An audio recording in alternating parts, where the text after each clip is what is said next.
Hi dears, എല്ലാവർക്കും പുതിയ വീഡിയോയിലേക്ക് സ്വാഗതം. അപ്പോൾ ഞാൻ എൻ്റെ ടെറസിൻ്റെ മുകളിലാട്ടോ, അവിടെ എൻ്റെ പച്ചക്കറികളുടെ അടുത്തോടെ നോക്കുകയാണ്.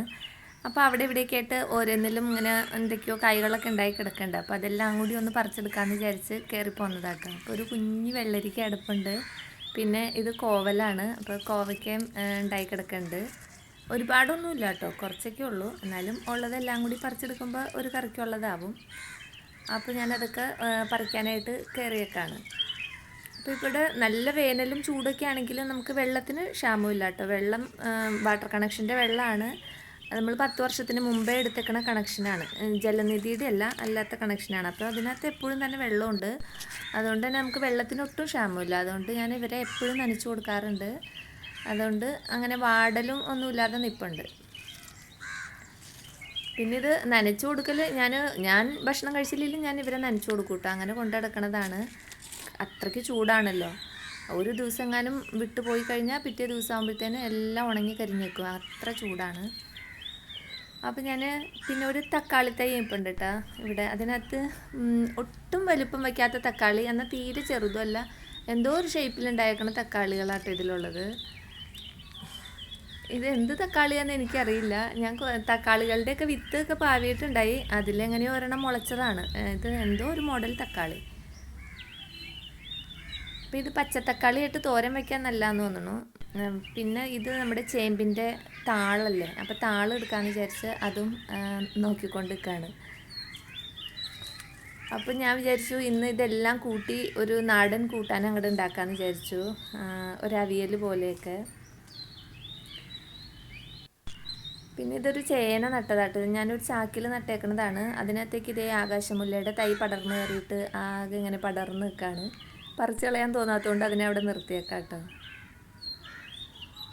പിന്നെ ഇതൊരു ചീരയുടെ ചോടാണ്. പിന്നെ താഴെ ഇറങ്ങി വന്നു കേട്ടോ. ഇതിപ്പോൾ ഒരു കപ്പങ്ങയുടെ ചെറിയ കപ്പങ്ങകൾ ഉണ്ടായിട്ടുണ്ട്. നമ്മൾ കപ്പങ്ങ എന്നാട്ടോ പറയണേ, പപ്പായ എന്നൊക്കെ പറയണവരുണ്ടാവും, കൊപ്പയ്ക്ക എന്ന് പറയണവരുണ്ടാവും. അങ്ങനെ കിട്ടിയതെല്ലാം ശേഖരിച്ച് ഇതേ ഇവിടെ കൊണ്ടുപോയി വെച്ചിട്ടുണ്ട്. അപ്പോൾ ഇതെല്ലാം നമുക്ക് ഇവിടെ തന്നെ ഉള്ളതാണ് കേട്ടോ. നമുക്ക് മാങ്ങ നമ്മുടെ വീട്ടിൽ നിന്ന് കൊണ്ടുവന്നതാണ്. ഇതൊന്നും കടകളിൽ നിന്ന് വാങ്ങിയതൊന്നും ഇക്കൂട്ടയില്ല. പിന്നെ ഇതാ മീൻ വാങ്ങിയിട്ടുണ്ടായി. ഇതിനെ ഇവിടെ കിളിമീൻ എന്നാട്ട് പറയണേ. അപ്പോൾ അത് ഫ്രൈ ചെയ്യാൻ വേണ്ടിയിട്ടാണ്. അപ്പോൾ അതൊക്കെ ഞാൻ ഇതേ ക്ലീൻ ചെയ്ത് കൊണ്ടുവന്നിട്ടുണ്ട്. അതിൽ മസാലയൊക്കെ തേച്ച് വെച്ചു. പിന്നെ പോയി ഇതൊക്കെ അരിഞ്ഞെടുത്തു കേട്ടോ. നമ്മൾ പറിച്ചു കൊണ്ടുവന്ന പച്ചക്കറികളെല്ലാം അരിഞ്ഞെടുത്തിട്ടുണ്ട്. അപ്പോൾ കഴിഞ്ഞ ദിവസം നമ്മുടെ ഒരു കായക്കൊല ഞാൻ വെട്ടിയത് കാണിച്ചല്ലോ, ആ കായാട്ടോ ഇട്ടേക്കണത്. അത് ഏത്തക്കായല്ല, പാളയംകോടൻ്റെ കായാണ് ഇട്ടേക്കണത്. പിന്നെ എന്താ ചീരയൊക്കെ ഇങ്ങനെ തന്നെ ഇലകൾ അടർത്തിയാട്ടോ ഇട്ടേക്കണം. അപ്പോൾ ഇത് അരിയണില്ല എന്നൊന്നും വിചാരിക്കേണ്ട. ഇതൊരു ചൂട് കയറുമ്പോൾ പിന്നെ ഇതിൽ ചീര പോലും കാണില്ല, അതങ്ങോട്ട് വാടി ചുരുങ്ങി പോയിട്ടുണ്ടാവും. പിന്നെ ഇതിലേക്ക് ആവശ്യത്തിന് മഞ്ഞൾപ്പൊടിയും കുറച്ച് മുളക് പൊടിയും ഉപ്പും കുറച്ച് വെള്ളം കൂടി ഒഴിച്ചിട്ട് നന്നായിട്ടൊന്ന് ഇളക്കി കൂട്ടി വേവിക്കാനായിട്ട് വയ്ക്കുകയാണ്.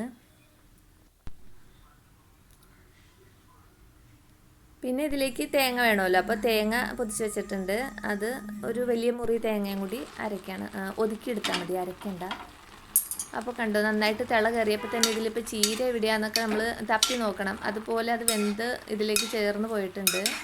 ചീരയുടെ ഇളം തണ്ടുകൾ നമ്മൾ മുരിങ്ങക്കായൊക്കെ മുറിക്കും പോലെ അത് മുറിച്ച് ഇതിലിട്ടിട്ടുണ്ട്.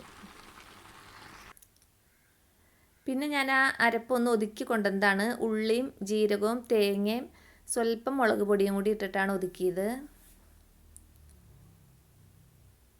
എന്നിട്ട് അത് ഇതിലേക്ക് നന്നായിട്ട് മിക്സ് ചെയ്യാണ്. ഇത് നന്നായിട്ട് മിക്സ് ചെയ്തിട്ട് ഞാൻ പിന്നെ കുറച്ച് തേങ്ങ ചിരകിയതും കൂടി ഇട്ട് കൊടുത്തിട്ടുണ്ട് കേട്ടോ. ഇങ്ങനെയുള്ള നാടൻ കറികളിൽ തേങ്ങ എന്തോരം കൂടുതലിട്ടാലും അത്ര രുചിയായിരിക്കും. പിന്നെ ഇത് നന്നായിട്ടൊന്ന് മിക്സ് ആക്കിയിട്ട് അതിലേക്ക് വേപ്പിലയും വെളിച്ചെണ്ണയും കൂടി ഒഴിച്ചിട്ട് മൂടി വയ്ക്കും. പിന്നെ കറി നമ്മൾ എടുക്കാൻ നേരത്ത് നന്നായിട്ട് മിക്സ് ചെയ്തെടുത്താൽ നല്ല അടിപൊളി കറിയായിരിക്കും കേട്ടോ. നല്ലൊരു വാസനയാണ് ഈ കറിക്ക്. ഇതെല്ലാം നാടൻ സാധനങ്ങളല്ലേ, നമുക്ക് ഭക്ഷണം അകത്ത് കഴിച്ചാലും ഒന്നും പേടിക്കാനില്ലാത്തതാണ്. അപ്പോൾ ഇന്ന് കറിക്ക് ഇങ്ങനെ ആവട്ടെ എന്ന് വിചാരിച്ചു. പിന്നെ വിറകടുപ്പത്തായിരുന്നു ചോറ് വെച്ചത്. അപ്പോൾ അത് ഇറക്കിയപ്പോൾ ഞാൻ അവിടെ മീൻ ഫ്രൈ ചെയ്യാനായിട്ട് അത് ഇട്ടിട്ടുണ്ട്. അങ്ങനെ ഊണൊക്കെ കഴിഞ്ഞു. ഇനിയിപ്പോൾ വൈകുന്നേരം ആട്ടോ കാണിക്കണത്. നല്ലൊരു മഴ വന്നു കേട്ടോ വൈകുന്നേരം ആയപ്പോഴത്തേനും. 2 ദിവസമായിട്ട് ഭയങ്കര മഴക്കാറും ചൂടും ഇടിയൊക്കെ ഉണ്ടായി, പക്ഷെ മഴ മാത്രം ഉണ്ടായില്ല. അതിൻ്റെ ചൂട് നന്നായിട്ടുണ്ടായി. ഇന്നാണ് ആ മഴ പെയ്തത്. അപ്പോൾ നല്ലൊരാശ്വാസം. അങ്ങനെ മഴ കണ്ടുകൊണ്ടിരിക്കുകയാണ്. അപ്പോൾ ഒരുപാട് കൂട്ടുകാരുടെ ഇങ്ങനെ കമൻറ്റുകൾ കാണാറുണ്ട് കേട്ടോ. ഒട്ടും മഴയില്ലാണ്ടും വെള്ളമില്ലാണ്ടൊക്കെ കഷ്ടപ്പെടുന്നവരുണ്ട്. അപ്പോൾ അവർക്കൊക്കെ എത്രയും പെട്ടെന്ന് മഴ പെയ്യട്ടെ എന്ന് ഞാനിങ്ങനെ എപ്പോഴും പ്രാർത്ഥിക്കാറുണ്ട് കേട്ടോ. കാരണം നമ്മുടെയൊക്കെ ചെടികളൊക്കെ ഉണങ്ങി കരിഞ്ഞ് നിൽക്കുമ്പോൾ നമുക്കറിയാം അത് നട്ട് വളർത്തിക്കൊണ്ട് വരുന്നവരുടെ വിഷമം എത്ര ഉണ്ടാവുന്നു. വെള്ളം കൂടി ഇല്ലാതെയായ പറയും വേണ്ടല്ലോ. അപ്പോൾ പിന്നെ മഴയില്ല, വെള്ളവും ഇല്ലാത്ത അവസ്ഥ വല്ലാത്ത അവസ്ഥയായിരിക്കും. ഇവിടെ ഇപ്പോൾ 2-3 പ്രാവശ്യം ഇതുപോലെ മഴ കിട്ടിയിട്ടോ. അപ്പോൾ ഈ മഴ കാണാനൊരു സുഖമുണ്ടല്ലോ. മഴ കിട്ടാത്തവർക്ക് കണ്ടോട്ടെ എന്ന് വിചാരിച്ച് ഞാൻ ഷൂട്ട് ചെയ്തതാട്ടോ.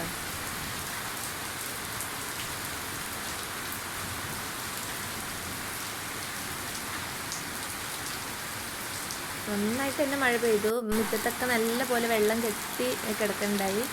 മുറ്റവും ചെടികളും എല്ലാം നന്നായിട്ട് നനഞ്ഞ് കുതിർന്ന് കിട്ടിയിട്ടുണ്ട്. ഇതിപ്പോൾ ഞാൻ മിനിയാന്ന് ഷൂട്ട് ചെയ്തതാണ്. മഴയൊക്കെ കഴിഞ്ഞിട്ട് ഇന്നലെ നല്ല ചൂടായിരുന്നു കേട്ടോ. ഇന്നലെ രാത്രിയൊക്കെ കിടന്ന് ഉറങ്ങാനൊക്കെ നല്ല സുഖമായിരുന്നു. രാവിലെ ഒരു 8 മണി വരെ നല്ല തണുപ്പുണ്ടായി. 8 മണി അങ്ങോട്ട് ആയപ്പോഴത്തേനും ചൂടങ്ങോട്ട് പൊങ്ങിയിട്ട് ഭയങ്കര ചൂടായിരുന്നു. ഈ മഴ പെയ്ത് ഒരടയാളം പോലും മുറ്റത്ത് കാണാനുണ്ടായില്ല കേട്ടോ. അങ്ങനെ ചൂടായിരുന്നു. എന്നാലും ഇടയ്ക്ക് ഇങ്ങനെ ഒരു മഴ കിട്ടുന്നത് ഒരു ആശ്വാസമാണ് നമ്മുടെ ചെടികൾക്കൊക്കെ ആണെങ്കിലും. അപ്പോൾ ഇന്നത്തെ വിശേഷങ്ങൾ ഇത്രയൊക്കെ ഉള്ളൂ. Thanks for watching.